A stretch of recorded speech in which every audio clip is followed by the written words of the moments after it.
So welcome. This is the fifth of the sixth of the Ask Me Anythings, which is the final kind of chunk of the Digital Ladders program, season 2.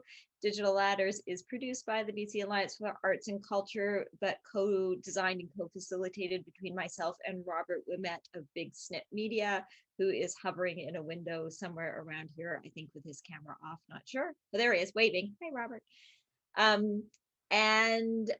The whole point with Digital Ladders is to create different rungs on the ladder for folks to learn more about digital tools that can either help them organize themselves as a cultural organization, connect with their audience, or to use digital tools in a new way to express their creativity. So we've had a lot of fun with that. We need to say thank you to the Canada Council for the Arts and the BC Arts Council for providing the funding for us to do this work. And let's jump in. So this is how the Ask Me Anything is going to work. Adrian is our big brain expert who knows everything that we might want to know about setting up a website. He's going to do a short presentation. Because the presentation also has some technical stuff, if you have questions as we are going through the presentation on the slides, you can do one of two things. You can type the question into the chat, and then I will pull questions and interrupt Adrian, which he's given me permission to do. Or you can put a question mark in the chat, and I will model that right now. And what that does is that means that I know that you have a question, and I will call upon you to unmute and ask your question. So you can type your question in, or you can put a question mark, and we will get to you. And I'm going to do my best to facilitate the questions. Sometimes I will clump a few together because they're thematic. So you might feel like you've been skipped over, but I generally try and get back to you to get as much answered as we can through our 1 hour session. With all of that, I'm going to introduce Adrian. Adrian's been working with us at Digital Ladders as a faculty member for the past couple of years. He's brilliant, he's kind, he's sweet, and he's an explainer. And that's why we ask him back all the time. So with that, I am going to hand over to Adrian. I'll interrupt you when I hit it. Adrian. Thank you, Sue. Well, it's a very sweet introduction. Hi, everyone. I might actually share my screen here with you all.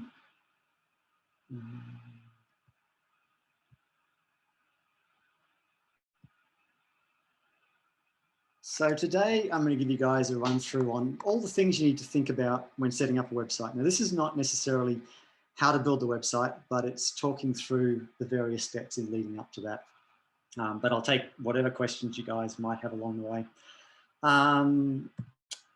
So I think there's a few steps here that you need to go through. And I think, the first thing you need to do is decide on a domain name and to register that. But I think part of that process first is deciding on what level of skills you have, how much you want to learn, and whether you would like to try and do something with a website builder yourself and build that, something a little more technical like a content management system, or whether you've got the budget or just the lack of skills or desire, and you'd like to hire a designer or a developer, because that will lead into the process of the domain name choosing and registration and everything else.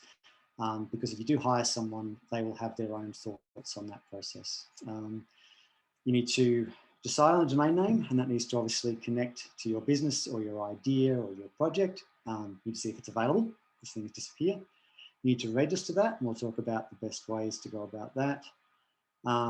Then you'll need to look into hosting and what server requirements you might need for your project. And then there's the email setup if you're going to be sending out emails from your server. So whether you go for a simple website builder, you guys might have heard of things like Squarespace or Wix, and some of the bigger hosts have their own website builders. Whether you go for something like WordPress as a CMS or one of the other many CMSs out there, or you just go, I don't want to touch it, hire an expert, and they will choose what they think they should use. And a lot of this comes down to the required functionality of the site. If you have a simple site, I would say that pretty much anyone who's online using Zoom can create a website with something like Squarespace or Wix. So if your requirements are quite simple, you just want to put up a homepage, you want to put up some information about your company or your project, then I think you can get away with a basic website builder. If you need more interactivity where you've got booking systems or online payments, e-commerce, that sort of thing, then you probably need to look at a CMS. WordPress is the one that everyone's heard of. There's pros and cons to WordPress, and there's lots of other ones out there that can do more stuff more powerfully. But that's another discussion we can get into. And then if you need a lot of highly specialized functionality, like you've got some sort of thing that's more of a web application, interactive stuff, then that's where you need to get someone who's actually a developer and can code those custom solutions for you. So, and of course, the budget comes into all that factor as well. So I think I've covered all that stuff on there. So if you decide to go with the hiring a team or a developer of some sort, there's a bunch of terms you'll hear out there. There's the old webmaster term, which I don't think anyone uses that anymore. It was something that was around in the 90s. People were called webmasters and kind of encompassed everything. It's not really a term that's used much anymore. If you're going for a cheapest option is probably, well, I didn't say that, but you've got, you can have a team of people, you can have a single person, and it depends a bit on your needs and your budget. If you've got the budget, you may want to get a graphic designer to do marketing materials for you. You may want to get a web designer who comes in and designs the look and feel of your site. And then you might want a UI UX, which is a user interface, user experience person. If you've got complex interactions, if you've got a simple site, you probably don't need that. So depending on the needs of your site is depending on what the team of people you might need are. Another term you'll hear is web developer versus web designer. And a developer does more coding. Web design, these terms are all quite fluid, to be honest. Some people will call themselves a web designer and they'll do everything. But these days, I think people are venturing more into you're either a designer or a developer. And some people prefer the development on what's called the front end, which is the part of the site the user interacts with. Some people specialize in the back end, which is the database, which controls all that content, and the administration system, which allows you and other site editors to control that content. And then some people say they're full stack, so they're happy to do both. Some people like to get digital marketing specialists to come in and work on their SEO and all that sort of stuff. So the team of people, it can be a large team of people, or you can get someone to do all of it. And it depends on sometimes the scope of the project and your budget. So there's a lot of things to consider there, and we can talk more about it if you like, but just give you a bit of an idea of the terms you might hear around the specialists in the area. Adrian, I'm going to jump in already. Yes. There's a question from Maria. Yeah, please. And Maria, we're going to have to break this down. I'll just say this. How much would it cost to hire an expert to do a website? That's like saying, how much does it cost to build a house? Yeah. Yeah. Or how much to buy a car? Do you want a Fiat or do you want a Ferrari? Yeah. And also, are you going for somebody who knows how to do like custom masonry, or are we talking about somebody who's just assembling a prefab house? Yeah, I mean, to give you an idea on that, like if you want a basic WordPress website, you might find someone who's new in the field, who's starting out, willing to do it quite cheaply, and you might get a site for $1,000 or $2,000. I would say an average decent WordPress site with a reasonable amount of complexity is sort of maybe in the 5 to 10 range. You can spend probably millions of dollars on building a website, depending on what you need. There really is there's no price that you can put on this. It depends so much on the functionality you require if you're hiring someone, and who you get. And some people are cheaper than others. You'll get people who'll charge $25 an hour if you went overseas potentially. And a lot of people do go overseas. There are some fantastic developers overseas in developing countries that can do stuff much cheaper. You might find I was going to go into this. You might find some language barrier issues. You might find some time zone issues. You might just feel uncomfortable about paying someone that on the other side of the world that you don't know, but it's a common thing to do these days. So there are ways to save money on that front. But yeah, there is no what does it cost to do. I would, if you need a basic site to with minimal functionality, I would say up to $5,000 will get you something functioning. But you know, tens of thousands is not unusual at all if you need complex functionality. So does that help with that? Yeah, Hopefully? I think Yeah, that does help. And I think yeah, also my response, which I think Adrian would get to, is first of all, what do you need the site to do and why? yeah, Right. And exactly. like, is it a cabin in the woods you go to every weekend that's fairly rustic?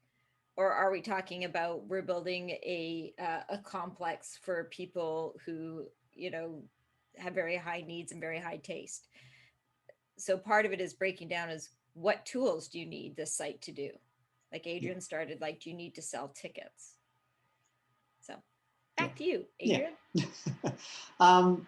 So yeah, like so some of the decisions if you're trying to choose a developer, do you want a freelancer, which is often just a single person or you know a couple of people, or do you want an agency, big or small? You know, the agency brings with it some security, I guess, in that it has a bigger brand, you've got more developers, you think it's going to be around for a while, but you might find that there's less personal attention to detail. You might find there's more bureaucracy, more meetings, more, I have to go through the person who's managing the support ticket to get to the developer. So it might not pay off depending. So there's pros and cons to both. I mentioned the local versus remote versus overseas, time zone language. Obviously, review their work. You know, if you're looking around for a developer, you've been recommended one, or you find something online, look at some of the sites they've built. Do you like the design? Have they built the sort of functionality that you need? Make sure that if you're trying to do something with, I don't know, sending text messages out to large numbers of people, make sure that they've worked with that before, because it's not that they won't be able to do it. Like any developer can learn how to do what you want, but if they've not done it before, it will take them longer. And if they're charging you by the hour to learn something new, then it's going to cost you more money. So just try and consider your needs and figure out whether they already have those skills or whether they're going to be learning on the job. And it might seem silly that you're paying someone to learn the job, but that's not uncommon in this world if you're doing more complex stuff. Everyone's learning as they go. And things change so much too, like the expectations of the functionality on a site change from year to year. So we're all learning and it takes time. Find out whether they're doing a flat fee or an hourly rate. You might do better one way or the other, depending on their needs. And considering the hourly rate, don't assume because they're $25 an hour, it's going to be cheaper than the person charging you 100 or 150, because that person charging you more might be a lot faster.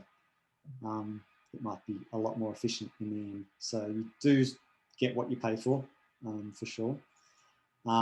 Consider the contract thing, especially if it's someone that you don't have a personal connection to or a referral from someone you know. Think ahead and find out about their maintenance or retainer fees. You know, just because they built the site for you, they might charge you a ridiculous amount to maintain it on a monthly basis, or whether they want, you know, some agencies or developers will want a retainer fee each month to say, look, I want $500 a month to be there for you when you need me. But if we don't do that, then I'm going to charge you more per hour to drop everything and do stuff for you. So just consider that, whether you think you'll have ongoing changes to the website you need made. Just talk to the developer about that stuff and come to an arrangement, because you don't want to be stuck either having someone who's not responsive or is going to charge you too much down the road to keep things going. We have another question here about Yeah. cost, which is interesting. How much is how excuse me, much is the cost variability based on how much less the customer knows? This is from Linda. Considering my own nonprofit organization situation, if you know what you need, how much is an hourly rate, and how can we as the customer define better what we need? I would hope that it shouldn't affect the hourly rate. I mean, there's a bit of a connotation there that you might be being taken for a ride if you don't know what you're talking about. But I'm thinking you're also maybe talking about if you come to them with, this is exactly what I want, can you build it, as opposed to hey, I've got this idea, I'm not really sure which way to go, blah, blah, blah. I don't think that should affect the hourly rate, but it certainly may affect the time involved in the planning. So when you come to a developer with an idea, if you have a very well-defined idea of what you want, then you can reduce lots of meeting time where you're hashing ideas out. I mean, you might pay someone to come up with ideas for you. Like, what is the best content structure? How should it look? What's our marketing idea? So I don't think the hourly rate should necessarily change, but the amount of time they need to spend can change significantly. Whether you want a very customized look and feel will have a huge impact on the cost. You know, if someone's on a budget, I say, well, look, I can get you a simple banner and a footer, and I can replicate this site I did in terms of its look. We can change the colors and put the logos. We can do it much cheaper. If you want something that's visually more unique, then that will typically cost more.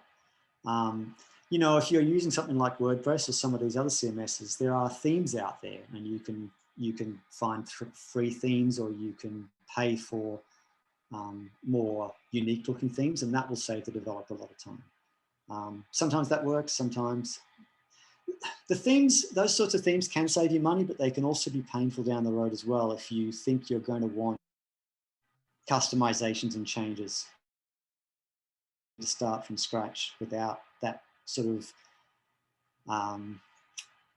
the bulk and the themes. It's more difficult to modify a theme sometimes than just to start from scratch with exactly what you want, because you might not realize that you're locked into a certain way of doing something. So these are the things to discuss with a developer, but I think, yeah, going in with more of a defined thing will certainly save you money for sure. The last point I just want to reinforce on this is make sure they're going to be around. Make sure that that person's got a long history and they're not going to ditch you, because, and this comes down a little bit down to the technology you might choose as well. If you're going with something that is maybe not as well known, make sure that someone can be there to pick up the pieces if that person is sick, they go out of business, whatever. Just things to think about in your decision making on the freelancer versus agency and all that sort of stuff.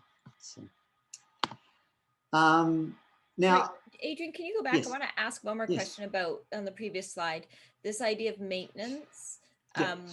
What kind of maintenance is expected for a website? Right, that's a very thank you for bringing that, Sue. That's great, actually.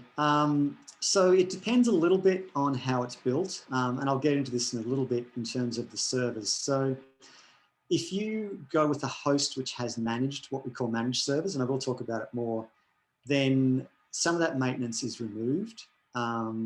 It's on the host, and you're paying them a monthly fee, and they take care of upgrading the software on the server and everything else. So that will save some of the maintenance fees, but things like WordPress plugins, for example, if you are using WordPress, the host will not take care of those sorts of upgrades. And what happens when WordPress is, I'm using WordPress, it unfortunately has security issues, and some of the plugins that come along with it have security issues. So when someone discovers a security vulnerability, you have to upgrade the software. So the software, they fix the vulnerability, you have to make sure it's upgraded. Now, you may be able to upgrade it yourself. That might be something that you feel comfortable doing, but you do need to test carefully, because especially with some of the plugins, sometimes those plugins can break functionality on your site. So this is where you're like, do I want the developer to take care of that and make sure they check everything and make sure nothing gets broken, or are you going to take that risk yourself? So there's some of the maintenance fees you might have. If you're going with a server host which is not managed, it's more of a bare bones server that the developers installed everything for you, then they need to manually do those upgrades. And there's good reason for doing that, because you have a lot more flexibility, but it does require more of that maintenance by the developer to make sure everything's kept up to date and the security issues are reduced on that front. And other maintenance may be things just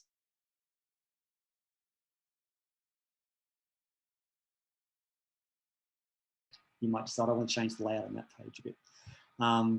And you know, this comes down to a good developer should give you the ability to edit a lot of the content, but there's certain things that design changes you may not be able to do yourself, right? So it comes down to the project you're working on and how flexible it needs to be and the system they've implemented. So this has to do with sort of the idea of that you can change the paint on the walls, you can move the photos around on the Yeah, walls, but you can't move the wall. exactly. Yeah, you need the developer to move the wall. Yeah. Yeah, exactly. So now I'm going to step back a little bit. I feel like I went into this because I said I wanted to give you guys an idea of whether you should choose a developer or do it yourself. But so we're going to get back into the nuts and bolts of stuff for this. And the reason I went forward is when you're choosing a domain, if you've decided to go with Squarespace or Wix, for example, you might decide to buy the domain directly there. And that can save you some money because they handle everything for you. It saves you setup time. Everything's sort of done. You've got one bill as opposed to paying a registrar, and you're paying Wix and Squarespace. The disadvantage is down the road, you might decide to move off Wix or Squarespace, and then you've got to move the domain to a new registrar, which is all doable, but they're just things to consider. So I'll just talk through the parts of a domain. And the key things that we really need to know about are the domain name, the Tiny Dancing Horse, and the top level domain, or the TLD. And so we'll go into the mycoolbusiness.what. What should you choose and why? We all know about the .coms, the .orgs. .net is a little less known. In Canada, obviously, .ca is something we're familiar with. And now we have this whole new range, probably in the last 5 or so years, of these vanity top-level domains. I just pulled, there's a huge list online. I just pulled out a few that might be relevant to you guys. We've got art, we've got audible, audio, museum, photo. I don't know who'd want .suck, but I saw that and went, okay. You don't want my business.sucks, I don't think. But so there's a bunch of ones there. As far as Google's concerned, there's no difference. You're not going to get any benefit from saying my business.tickets for your thing. Google's not going to rank you any higher because tickets is in that domain name. But it might seem nicer to you. It might seem nicer to your client because it's, it's a more semantic type thing. The only thing that Google does rank differently are the country TLDs. And so we've got, .ca, we've got in Australia it's .au and .nz. Those things do have an impact in terms of returning people local search results. So if you have a business that is strictly Canadian, you might want to consider a .ca domain for that reason, because Google will return those results with priority over some of the other domains. So yeah, whether you've got a broad versus local target. How it's going to look on your promotional material too. Like, do you want something that is how readable that looks? .com is familiar. Sometimes it's just the safe one to go with because everyone's familiar with it.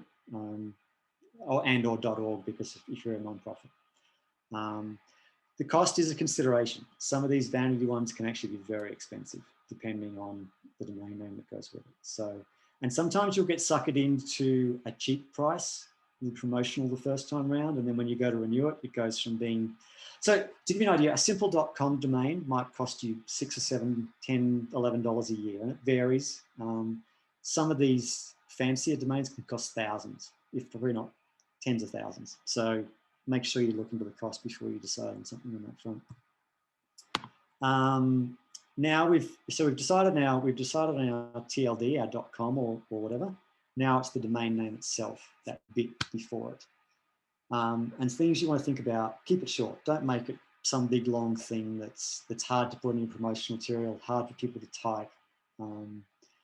Unique, obviously they all need to be unique, but don't make it sound too generic. Make it obviously unique to your business. I mean, obviously mybusinessname.com is ideal, but that may not be available. You might need, or you might want to be a little quirky or funny or something that carries people's attention. But do make sure that it's easy to spell and pronounce. You don't want people trying to say some domain name that they can't repeat to someone. And you don't want to make it so that it's difficult to spell or avoid, like one of the other comments is avoid double letters, things where people might accidentally make typos. Try and think about what the possible typos might be so someone types it incorrectly. You might want to register some of the common typo versions. That's something that businesses do. And if it's only $10 a year, it might be worthwhile doing if you think someone's always going to type this wrong. Just grab the other one and redirect it. It's probably worthwhile. The other thing that I think to consider a little bit these days is I don't think people type domain names into URLs anymore, into the address bar. People just type in the first bit, and Google's so good at finding it. It's maybe not as much as it used to be. If you're trying to come up with a name and you're not quite sure, there's this service called nameboy.com. It's been around for a long time. It will help you come up with domain names that sort of match your business name. It's a useful tool. And then if it's available or not, just because you type something in and you don't get a website, just like, mybusiness.com, you type that in, just because the website doesn't come up doesn't mean that domain is still available. Someone may have it on hold and they're just not using it yet. So you need to actually find out for sure if it's available. And any of the website registrars will have tools for this, but this one, Instant Domain Search, is kind of nice because as you start typing, it works like the Google autocomplete tool.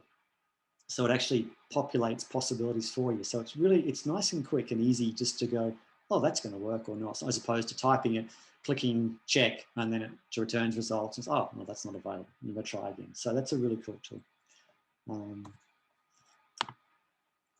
All right, so where to buy? First point on this I'd like to make is that the place where you register and pay for your domain name can be the same or separate to the place where your site is actually hosted. So your website has to sit on a server somewhere, but the company that is hosting where you bought your domain name can be different, and that one points to the other. So when a user types the URL into their browser, it goes to this network of what are called domain servers, and these things tell that browser where to find that website that's associated with that domain. So they can be on the same server or they can be separate. It doesn't matter. So that's just something to consider on that. You don't need to worry about buying them both in the one place. When you're looking around for a registrar, some of them can charge you a lot for what's called the WhoisGuard privacy protection. And this can be sometimes more than the cost of the domain. So if your domain's $6 or $7, sometimes the privacy protection is 10 or 11, and you're like, what am I doing? So just check around for that and make sure it's included in there. And what that does is it means that when someone goes online and tries to find information about your domain, your email address and contact details aren't going to pop up immediately for them to potentially spam you. So it's a worthwhile thing to have, but you shouldn't need to pay for it. Prices do vary sometimes significantly between registrars, especially for the more exotic domain names. So definitely hunt around on that. And the name server speed and the control panel where you tell that where to go and various other settings, some of them can be a little bit clunky and the speed can be slow. So don't find the $1.95 domains. Just don't go too cheap on that. It sounds silly, I've just said don't go too cheap, but my favorite domain registrar is probably namecheap.com. Been around for 20 years, they do a great job. Just don't go nasty on that front. If your domain name you're looking for is already taken, you've got your business.com, but it's not there. If the person's not actually using it, they're just sitting on it, you can sometimes offer to buy it from them. And the domain registrars will have a process where you can do that. You can make an offer. Sometimes it's really expensive. It might be hundreds, it could be thousands, or in some cases, tens of thousands. So, but it is sometimes a possibility. It's really important to your business. Consider an alternate top-level domain, so that .com.org. So if you find your name but you can't get the .com, is the CA okay, or is the .art okay? Just be willing to make that as an option. Don't get fixed on having that TLD exactly what you want, because as I mentioned, Google doesn't really care about that. So, or be creative and come up with something else other than just a business name if you think you can get away with it. All right, best host server specs for your needs. If you're hiring a developer for doing the work, the first thing is to ask them, right? Because they will have their own preferences. I'm just going to start. Adrian, can you define what a host is and what a server is? Yes. So the host, there's the domain registrar, and they have your domain name and they direct that website across to that host server. So the host, you've probably all heard of GoDaddy. That's one of the more commonly known. I don't necessarily recommend it, but you've heard of GoDaddy probably. they host websites. It's the place where all your files, it's where the software that runs your website, the database that houses the content. So in the back end of your CMS, you type in text that fills out page names and the bodies and the pictures. It stores all that information, and that software serves that up to the browser where the person is viewing it. So your web host is the person that literally hosts the files and content for your website that the visitor is then viewing.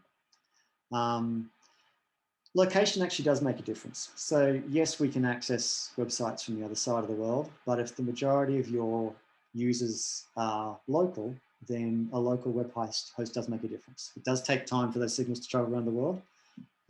So, you know, if in Canada, I'm happy for hosts in Seattle, things like that, that's fine, but I wouldn't choose an East Coast host if my clients, majority of their customers are on the West Coast and vice versa. So location does make a difference. If you choose to go out of North America, either because you've got projects there or you think you've found something cheaper, just be aware of the security and privacy laws in those countries. It might be worth considering. I don't think there's any reason to do it. I think stay local, you can get good pricing here, but if you do, just be aware of those issues. The resource and software requirements of your site. So if you're not going to get a developer to do the job, if you want to do it yourself and you're going for a basic WordPress install or something like that, a lot of these hosts actually have what they call a sort of a one-click or a quick install of these things. So it means that you can set up your hosting account and you can literally push a button and it will install WordPress and it will create a user account for you and you'll be ready to go. And if you're not tech savvy, that can make a huge difference because otherwise you'll find yourself set up so you can transfer files and then you've got to run installation routines and set up databases. So if you're doing it yourself, these one-click installs are really, really good time savers. But if you're buying a developer, then they can decide whatever you need. Your budget does come into play. So obviously the primary thing is the requirements of your website. If you've got a simple website, you can get away with cheaper hosting. If you've got a complex website or an application that's doing lots of things and or your audience is huge, if you're expecting, you know, if you're selling tickets to a huge conference and or a huge concert and, you know, you're making ticket sales available at 6 a.m. and everyone logs on at 6 a.m. to get the tickets and your website goes down, that's not good. So think about the scaling requirements of the site. Will the server handle, you know, 1,000 people at once or 10,000 people at once trying to log in? So they're the sorts of things you need to consider. And, you know, hosting goes from a few dollars a month to thousands of dollars a month, depending on your needs. If it's a simple website, $5 a month will probably be fine. But just be aware that if you need that to scale up to a lot of users or complex functionality, you're looking at tens to hundreds of dollars a month potentially. So things to ask your developer if you're getting into that sort of realm. Just some of the server types. Sorry, Sue? I'm going to jump in with one more question. Sorry, yes. I tried to when I was on mute. Just with the idea of local servers, if the host's in North Canada, but the designer is outside, is it going to affect the designer to upload the website if the host is further away? Not at all. No. So proximity of host and server is not as much of a deal. Host and developer. Developer, yes. Thank you. Yeah, server/host and developer. That doesn't matter because the transfer of those files, it can take half a second longer, doesn't matter. But, you know, half a second or a second or two longer for everyone around the world visiting it, that's more the problem. So your audience is important, not your developer. So, thank you. Yeah. When you go looking for server specs, you'll see things like shared managed hosting, you'll see unmanaged virtual private server, you'll see managed virtual private server, you'll see dedicated servers. For simple websites, shared managed hosting is great. It takes care of everything for you. It's cheap. The performance does suffer because they often host hundreds of sites on the same server.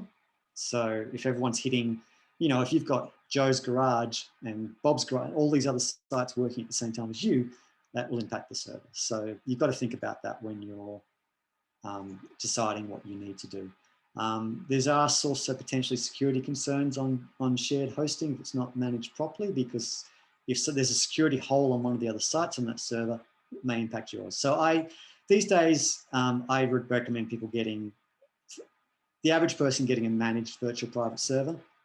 It's isolated to your needs, and you can get them for $5-10 a month. So the pricing is actually good these days. Your typical GoDaddy shared managed hosting, I don't think it's good value for money anymore. It's marginally cheaper, if not, and it's just not worth it. So an unmanaged virtual private server is very complex to set up. You will need a developer for that. So think about managed. That will take care of the main software updates, and you don't need to get onto the command line type stuff. It'll be done via push buttons as opposed to coding. And also just think into the future. Just make sure that you might be starting off with small, but just think about, what happens if all of a sudden you get put in national media and you've got a lot more people hitting it. Will that your host allow you to go from the $5 plan to the $20 plan to increase the resources on your server? It's something you can do quickly and easily as opposed to having to change to someone else. So just plan ahead for that. I'm just going to jump in for a second too. Yes. What would be great is that the people in the audience, and sorry, we meant this at the top and I forgot. If you want to put in the chat what organization you're with, that also gives us a sense of how big and small your needs are. So if you're up for it, just throw some stuff in the chat of what organization you're with and the size of it. Yeah, getting close to being done, and you guys can ask me lots more questions. Registrar and hosting reviews. If you look online, the reviews are all over the place for some of these things, so it can be hard to trust them. I would ask someone knowledgeable rather than trusting reviews. I've seen reviews for GoDaddy that have it at 99%, and then some down at 70%. So don't just trust what you see. A lot of these things are manipulated, shall we say? So be aware, hunt around, actually look for not just top 10 lists of the best host, because they're always going to have GoDaddy at the top because everyone just keeps doing it, right? So think about that. Just look at what you're getting for your dollar as well. Some of these hosts might be $2.95 a month, but what you're getting is a shared host with hundreds of sites on it. You're getting old, you're getting not very much RAM, you're not getting very many, not much computer power, and you're getting slow drives. Look out for things like bandwidth limits and overuse charges. So if your site gets a lot of traffic, but you're limited to a certain amount of traffic, then they might start charging you more. So just be aware of that. Sometimes some of these companies are really cheap at the low end, but they get really expensive very quickly. So think about that as well. It's like, well, if I get bigger, what is the cost for this company when I need more resources? Because you might find the one that's a little bit more expensive at the low end is actually better than the others at the top end. So just things to think about, right? Some of them want to upsell you. You pay for the basics, and they want to add all these other things on. So just don't get suckered into buying the bits that you may not need because they say, oh, you should really get it. Just learn about it and be aware of that. You guys have probably noticed that pretty much every website these days requires that little S and the little security lock on it now, the HTTPS. They used to charge lots of money for these. These days, you should be able to get them for free. There's no need to pay for that really anymore. So just make sure they're not going to charge you an extra $10 a month for a security certificate. Just something else to think about. And if you are getting a developer, go with their recommendations because they know what they like to use and they'll be more comfortable using a system they use. Like these days, in terms of the server, I'm on the DigitalOcean program. I've been using them for a long time now. I know how it works. I can get things done more efficiently. So that's my recommendation. But if someone else hasn't used it before, they would have to learn to use it. So think about that. I would say that for a lot of people, non-host is a fabulous thing. They're shared. They've got managed VPS servers, so simple to set up, but they're fast and they've got a great reputation. So they're sort of my recommendations there. Quick look into, let's go. We're going to email. I'm going to jump into the question before yes. we go into email. So from Mandy, have you any knowledge of band Zoogle, mostly for musicians? And then Mandy's written, they claim everything is built in CRM. Now, CRM is a content well, I'll let you handle that. Do you want to define CRM and then talk about Bandzoogle? I have not heard of Bandzoogle. Sorry, no, I don't. And I should have said this up front. I am not in the arts world, even though I've been working with Sue and Robert on these digital latest programs. I am from the science tech world rather than the arts world. So some of these, yeah, I'm not aware of that. So we've just got some acronyms. I want to demystify. So CRM, CMS, and Mandy has put VPS. So VPS, talked about earlier, VPS is the virtual private service. So the VPS over a shared hosting environment gives you your own little isolated box on a server. So there's no other host that can, there's no other websites in that little chunk that's yours. So it's not a dedicated server, which is the next level up, but it effectively kind of works that way in terms of it's yours to use and no one else is in that same bit of space as yours. So you get more performance than you would with shared hosting. Shared hosting is low on the scale and it works fine for a simple site, but you may outgrow it. And these days, there's no real advantage. It's not any cheaper anymore unless you go really bargain basement. So now we have CRM and CMS. Which are two different. So CMS is a content management system, and WordPress is an example of a content management system. And basically, it's a system that allows a non-technical person to manage the content, right? So the actual content is stored in a database. So it's stored in a place on the server. And the content management system is an interface for that. So it allows someone to edit the content of a page without having to go in and type manually into HTML code like we used to back in the day. So, yeah, does that make sense? Yeah, and then I've just put CRM is a customer relations management. Yeah. Which is more like Salesforce. Yes, like and so those are two different things. Yes, completely different. Yes, yeah.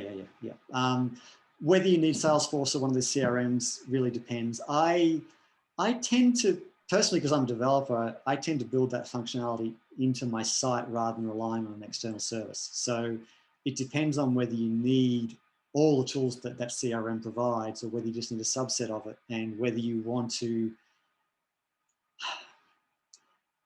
Sometimes it comes with sort of functionality, it comes down to paying a monthly fee for an external service and getting things, you're paying for all the stuff you don't necessarily need versus paying developer time to build a more targeted subset of tools that you might need that will allow a tighter integration with your system. So it really depends. It's a case by case basis as to what works better for people. Yeah, I can't provide any more information on which way you should go on that, but yeah. There's all sorts of, you can pay for ticketing systems, you can pay for booking engines, you can pay for email services like Constant Contact, and all of a sudden you've got a million different services that you're relying on. And if you haven't got a developer, then it might be the cheapest way in the end, but it does sort of fracture everything into all these different pieces.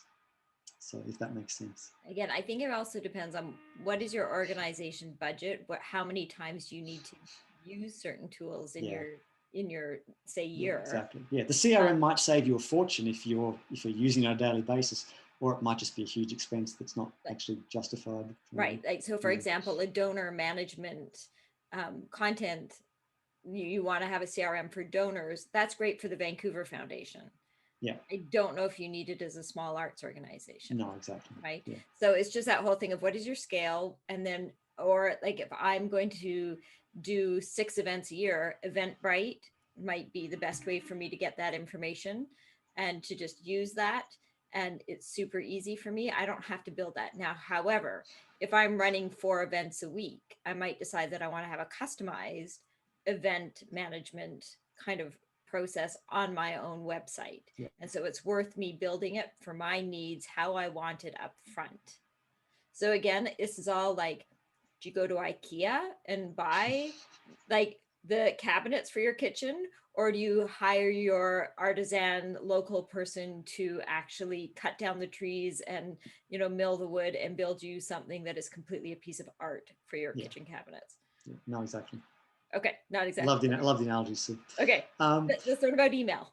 Yeah. When you talk about email, you've got to find out whether you're going to be sending out what people call email blasts, e-newsletters, marketing emails, that sort of thing, or transactional emails. So transactional email is when someone has signed up or requested something, paid for something, and then the email gets sent back as a confirmation. That's what they call transactional emails. The marketing email blasts are when you've got a list of people and you just send it out at certain times. So you need to decide what your needs are on that, because that will determine the best approach to setting up your email system. Also, you need to think about, how many email addresses you may need. Do you just need an info at or a tickets at, or do you need Jill at, Bob at, Sue at, etc.? Because that can come into the if you go with a hosting package, some of them include a certain number of emails for free. Some don't. You've got to think about what your needs are on that front. If you're a non-profit, Google Suite. So I like having Google/Gmail handling emails, and it's not just at gmail.com. You can have Google and their Gmail interface handle any domain. So you can have, John at mybusiness.com, and Google still handles it. You log on to their servers, they handle your emails, and they do a really nice job of it. It's usually like $5 a month per email address, so it's not cheap. But if you are a nonprofit, Google Suite through the TechSoup program, so I think TechSoup.ca will get you Google Suite and free email addresses. I don't think there's any limit, or at least it's 10, 20, well, there's a lot of free email addresses, so that's something to look into for sure. And then the next thing on email, so email deliverability. This is something that's gotten tricky in the last bunch of years because of all the spam emails that's sent. It used to be easy. You would use a simple SMTP server, which I'm not sure if you guys have heard of, but basically when you've got your email client on your computer, it uses this SMTP server to send out emails. And we used to be able to do that from websites, but then with all the spam and everything else, it's got much more complicated. And we now have to worry about the reputation of the server sending the emails. And we need to figure out the best way to get it there so it won't get stuck in spam. And this is something that you probably want to engage a developer in to get right if you're going to be sending emails from your website, especially marketing ones. There's things around warming up slowly. If you start straight away and you send thousands of emails the first time, then it's going to give you a bad reputation. So there's a lot to learn about this. There's Contact and MailChimp, which you've probably heard of, which can make this simple, and they handle all of that for you. But if you want a more custom experience in terms of designing the email templates and contents, you might want to design them, have something built on your website where you can design them locally and then send them out through a service like Mailgun or Sendinblue. And these let you send those emails. They handle click tracking and open links and openings of links and all that sort of stuff, openings of emails. So it gets you an idea. You also want to look at, Mailgun has a very nice thing called an email validation service. So when you send the email, you can check if the email you're sending to is valid before you send it. So that, because once you send, if you get a lot of bounces, if you send a lot of emails out and they bounce, then the reputation of your server goes down, and then you're likely to get more bounces. So it's a really tricky thing to get right. It's important to have an expert working on this if you're going to be sending out lots of emails. These are just some terms that you might have heard or you might hear about when you're going down this road, this SPF and DKM. You need someone technical to look at this, but these are things you need to get right to help to maintain the reputation of your server in sending emails, because it can really go downhill fast if you don't do this correctly. So just be aware of it and get an expert to do it for you. And the last slide. Sorry, just put that into context, Adrian. Yeah. Why would it be important for a server's reputation to go down? How does that protect us? Like, tell us. No, you don't want it to go down. You want that reputation to stay high. No, but what I'm saying is, because in the world, server reputations go down, it sort of is meant to be a protection mechanism from spam and yes. right? So like that's why that process exists. Yes, the process exists to try and keep us all free of too much spam. I mean, it's certainly been reduced over the years. We used to, I mean, I remember getting hundreds of spam emails a day, and now, we actually do really well. So that's why the process exists, but it's made it really hard to send valid emails. And in my experience, you will not get 100% deliverability. It's just not possible. Like, no matter what you do, some of your emails will get trapped as spam somewhere. So the goal is to aim for the high 90s, but even 99 point something, but you will get self-trapped as spam every now and then. It doesn't matter what you do.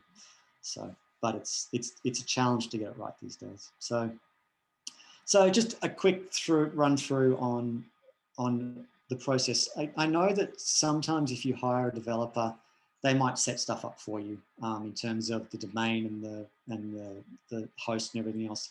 But at some point, you will probably move on from a developer you've got, whether it's a year down the road or it's 10 years down the road. So I think it's really important that you should register and buy your domain name in your name with your credit card.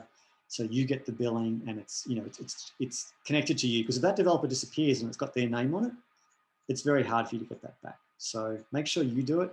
Same goes for the hosting. You set it up and you pay for it.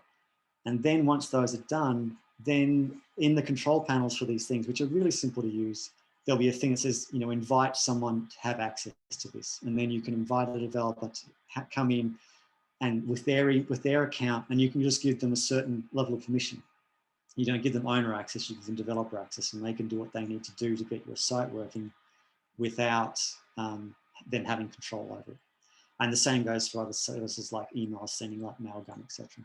So just make sure you keep control of stuff. Don't have them register everything and then it's out of your hands. So keep the deed to the house. Yes, exactly. And that's me. That was a lot longer than I thought it was going to be, but we got some questions along the way as well. But. Yes. Okay, so we have another question here. Is it true that some hosts might come with a free domain? Asking to know which ones I should first. Yes, I think some do come with a free domain. I don't have any recommendations on the ones that do. I think perhaps I've seen Squarespace maybe has free domains. It's not my area of expertise. I tend to, because I am a developer, I tend to go more into the realm of more custom stuff. I don't think, the thing to consider is that domains, $7, $6, $7, $10, $12 a year. It's not a huge expense to buy the domain. I wouldn't worry about that. Wouldn't worry about getting the free domain. It's not going to make that much difference to the budget or anything, I don't think. So I would aim for a good host and a solid registrar rather than worrying about getting a free domain. But you might get one. But. So I'm going to do some paraphrasing and you can tell me if I have some of this right. First of all, you want to make sure that the domain and the host are in your name, so you have control and you own it. You own those accounts, right? Then you want to give potentially permission to your developer to then build out your website once you've figured out the specs and what you need that website to be. Or that's where, if you're a DIYer, that's where you can hook up Squarespace, Wix, or WordPress and start constructing it yourself. Yeah. It's all about your willingness to dive in, your budget, and what the requirements are. But I think the requirements are the key thing. You've got to figure it out. And keep in mind that you can start off with a simple website and you can move at some point down the road too. Like if you do it all yourself and you do it cheaply and you've got the time, then build your first website. And if things go great, then think about paying a developer to come in and provide more functionality if you're not sure how it's going to go. If you've got grand plans and you're certain it's going to be big, then plan accordingly to start with. So to me, that's one of the things is, sit down first and go, in the next 3 years, what are the things that I need my website to be able to do? I need to be able to have emails that are in the domain name. I need to be able to link to video. I need to be able to update text easily. I need to be able to sell tickets. I need to be able to, what are the things you need to do? Mm. And over, if you imagine yourself for the next 3 years or so, and knowing that the interweb changes like crazy and there's new tools all the time, right? But Yeah. and go, okay, and then how much do I want to be doing the inputting, and what's my budget? Or do I actually want to then hire somebody else, but with a really clear idea of what I want? Or am I doing something super fancy, fantastic, that people go, oh my God, the Vancouver Art Gallery website is like a new standard in like gallery websites, and it does all this innovative stuff. And when you go on, you can spend all this time and get all these Yeah. resources and listen to talks and, you know, wander through 3D galleries, you know, in which case then you're in a different camp. And think about too, I mean, websites don't tend to age well, right? Design trends change, functionality needs change. So don't think about building something that's going to last you 10 years. Think about something that's going to last you 2 or 3 years, and then you'll want to come up with a newer, better version of it, right? So if you're limited on budget, start small, play around yourself, get a feel for it, and then get someone in. I know I went very technical with a lot of stuff there. I kind of thought I wanted to expose you guys to some terms you might come across when you're talking with your developer and things like that, if you take that route. So more questions here. yeah. One is, what security plugins would you suggest for WordPress? And that's from Linda. There are lots, Linda. I'm not a WordPress expert. I stopped using WordPress many years ago. There's the WordPress firewall. There's the login lockdown module, which prevents someone. So WordPress is a target because it is popular and because it's not particularly well written. So if someone's doing what they call a brute force attack on WordPress, they may be using like this dictionary of words, and they'll be throwing them at it, trying to log in until they get through. So you want something that prevents it. It says, look, hey, this one person's been trying to log in many times in a row, so lock them out. So the login lockdown is useful, firewall is useful. But I think one of the more important things is being really aware of what plugins you may have installed and what developer they're from. Don't go for a free plugin that has got a poor reputation as opposed to a paid one, because that cheap plugin may have been written poorly, and it might introduce its own security issues, not just the WordPress issues. So be careful of that. Robert's thrown in a little bit on here as well, saying VaultPress is from the same people who built it. It's right. very good, but it costs. They will also help you if you have an issue. So if you can afford them, that's what I know Robert does a bunch of WordPress stuff, so he's more the WordPress expert than me for sure. Then we had another one. Would a developer be interested in upgrading a Wix website to add a store? I'm sure. I mean, I don't know, to be honest, enough whether Wix supports stores, but a developer will be able to take the content you've got on a Wix website and build it into something else and add a store for sure. So yeah, if you've built something in Wix or Squarespace and you want to add new functionality, if the platform doesn't support it, and you've got just basic content. See, if you've got basic content on Wix and Squarespace, it's not that hard to take that to a new system. So it sounds like to me that question came from Dorothy. Dorothy probably needs to talk to somebody who is more to go like, what kind of a store do you want?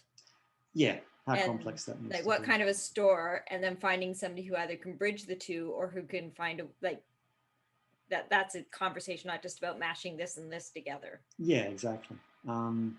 Yeah, I mean, I remember I had someone who was trying to build a Squarespace site, but there was all this database requirement for all this extra stuff. And it's just like, they don't blend together. So you really need to, there's limitations on those things, but it doesn't mean you can't move from those to something else when the need arises or the budget's available to do that.